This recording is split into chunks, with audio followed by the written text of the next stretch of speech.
Bonsoir, frères. Je suis très content d'être avec vous à nouveau pour continuer notre conférence sur le protestantisme en Haïti. Et ce soir, nous allons nous concentrer sur le baptisme en particulier. Si dans 2 ans, ce sera le bicentenaire du protestantisme haïtien, dans 9 ans, ce sera le bicentenaire du baptisme haïtien. Et cette semaine, la première église baptiste de Port-au-Prince fête son 178e anniversaire de ministère. Il y avait un missionnaire de l'église, de la première église de Jacmel, Ebenezer de Jacmel, qui a le missionnaire Ebenezer Francis, qui a dit que Haïti, c'était en 1847, il a dit Haïti, libéré de l'esclavage par l'épée de l'homme, reste à être libéré de l'esclavage du péché et de Satan par l'épée de l'esprit. Et nous pouvons comprendre que pendant ces 178 années, on a dû faire face, on a dû mener cette bataille contre les forces de Satan, les forces du mal. Dans son ouvrage magistral, Les pionniers de la lumière, l'histoire du témoignage baptiste en Haïti, 1823-1998, le docteur Aïba Todd Kenais, la cofondatrice du séminaire théologique baptiste d'Haïti, a laissé une œuvre fascinante pour l'œuvre baptiste en Haïti, de son début en 1823 à 1998. Madame Kenais s'est servie de sa thèse de doctorat à Colgate Rochester University School de Rochester, New York, pour publier cet ouvrage hors pair.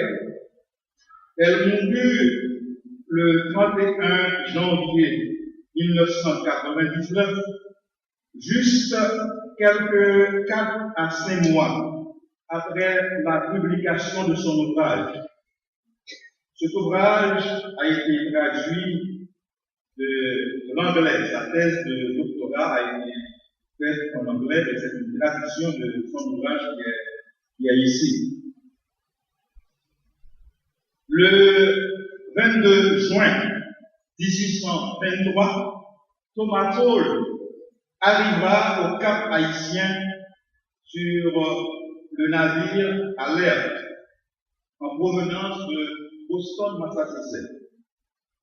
Le roi Henri Christophe était mort 3 ans plus tôt, mais le président Boyer, qui avait réunifié le pays, prit la détermination d'en rechercher la stabilité et la reconnaissance des grandes puissances d'alors qui avaient douté de la possibilité d'une nation d'anciens esclaves de survivre. Il invita même les hommes d'affaires et les partisans noirs américains à venir en Haïti pour échapper aux terreurs et aux souffrances sur la terre libérée de l'esclavage. Cependant, Paul n'était pas venu comme un immigrant, comme un homme d'affaires ou comme un artisan.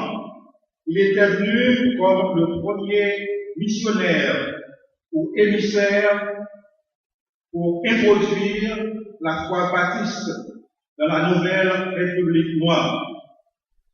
Il a été envoyé par la Société missionnaire de Massachusetts pour une visite de 6 mois en Haïti, pour étudier comment on pourrait établir une œuvre missionnaire de foi baptiste dans l'île pour faire connaître aux Haïtiens les richesses incommensurables de Christ. Paul avait à son actif des lettres de référence des marchands de New York et de Boston adressées à des hommes de la haute société et à des dirigeants d'Haïti. Il avait aussi une grande quantité de traités et plusieurs caisses de Bibles et de Nouveaux Testaments en français, envoyés par la Société biblique de Massachusetts. Paul a eu soin de voyager avec une Bible de luxe envoyée par la Société biblique américaine comme un don spécial au président haïtien Jean-Pierre Boyer. Il a présenté ses lettres d'introduction au général Mailly, le commandant du Cap haïtien.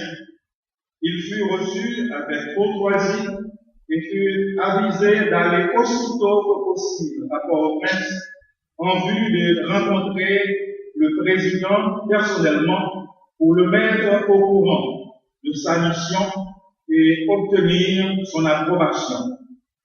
Il prit le bateau pour Port-au-Prince le 1er juillet et y arriva le 4. Il obtint un rendez-vous pour le 15 juillet. Son entrevue avec le président Boyer eut lieu au jour fixé. Thomas Paul et le secrétaire de l'éducation du gouvernement, le général Inginac, discutèrent avec le président la possibilité d'établir une mission baptiste dans l'île. Boyer était apparemment satisfait des lettres de créance de Paul et il était content de recevoir la Bible qui lui avait été offerte. Paul lui expliquait le vrai objectif de sa visite. Il obtint du président la promesse d'une liberté complète et la protection du gouvernement de prêcher la foi baptiste dans le pays. Paul retourna dans le nord le 1er août 1823. Les immigrants et les Haïtiens reçurent la nouvelle du succès de Paul avec enthousiasme. Il loua une maison au Cap et il commença immédiatement à tenir des services. Il passait ses jours à prêcher et à visiter les familles du Cap haïtien. Il prêchait à l'aide de l'interprète. Trouvant plusieurs immigrants qui professaient déjà la foi chrétienne, il les réunissait et célébrait le repas du Seigneur avec eux. Réalisant que plusieurs de ceux qui assistaient à ces services étaient prêts pour le baptême, très tôt, un matin de décembre, il conduisit son service de baptême à la mer près des ruines du palais de Pauline Bonaparte. Un silence profond régnait dans l'assemblée qui se tenait sur la plage, tandis que Paul plongeait solennellement chaque candidat dans l'eau. C'était le premier baptême baptiste et haïtien. Juste avant le départ de Paul pour les États-Unis, le président Boyer et le général Inginac visitèrent le Cap. Inginac prit la main de Paul et lui dit qu'il regrettait de le voir partir. Paul reprit le bateau pour retourner aux États-Unis le 25 décembre 1823. À son retour aux États-Unis, Il a donné son rapport à la société et il espérait qu'elle ferait la suivie, mais il n'arrivait pas à les convaincre. Paul avait suggéré à la société missionnaire qu'il allait payer de sa poche pour 2 jeunes étudiants de Dartmouth College de prendre des leçons de français afin qu'ils soient prêts pour aller en Haïti pour continuer l'œuvre qu'il a commencée. Mais la société n'a pas répondu à sa requête. Il voulait bien retourner en Haïti pour continuer le travail qu'il a commencé. Cependant, il a trouvé la mort en 1831. L'introduction du baptême en Haïti par Thomas Paul a été faite avec enthousiasme. Cependant, l'œuvre a connu des années de silence. La société missionnaire unie essaya de maintenir le contact avec les immigrants et ont envoyé William Pennington et Benjamin Hughes pour les immigrants baptistes anglophones. Ils ont œuvré de 1825 à 1827 et ont laissé le pays. En 1824, William Wainwright, un immigrant baptiste résident à Jérémie, sollicita dans la revue Missionary Herald l'envoi en Haïti d'un missionnaire pouvant s'exprimer en français. Mais sa demande n'avait pas été prise en considération.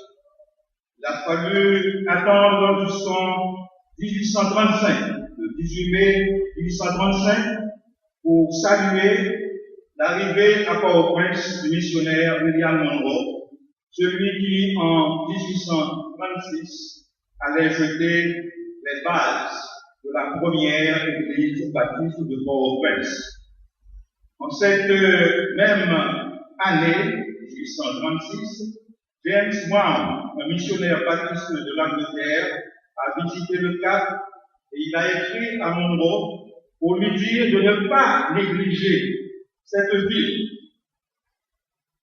Et cependant, le travail était très dur pour Monroe dans la capitale et les autres parties de l'Ouest.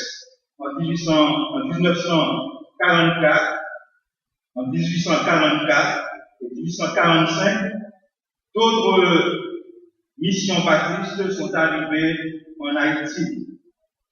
La American Baptist Mission Society et la mission baptiste de l'Angleterre ont envoyé des missionnaires à Jacmel. Donc, l'œuvre a continué avec, et on peut dire que après le départ de Paul, ce fut en 1808, avec l'arrivée de Monroe en 1835, il trouva plusieurs immigrants noirs américains qui étaient baptistes. Et c'était avec eux qu'il établissait la première église baptiste de Port-au-Prince en janvier 1836. Entre-temps, le cap et le travail de Thomas Paul dans cette ville étaient complètement oubliés. En 1836, comme j'avais dit tout à l'heure, Bond avait visité le Cap haïtien et a écrit à Monroe pour lui demander de prendre soin de la ville du Cap haïtien. Donc, pendant cette époque, il y avait un moment de stabilité, un moment de silence dans l'œuvre baptiste. Mais avec l'arrivée de Monroe et d'autres immigrants comme Arthur Essex Warren en 1844 de la American Baptist Society et les baptistes de l'Angleterre, on a commencé par voir une période de stabilité dans l'œuvre en Haïti. Donc, Arthur Essex Warren, un missionnaire noir, un immigrant noir américain, baptiste, il a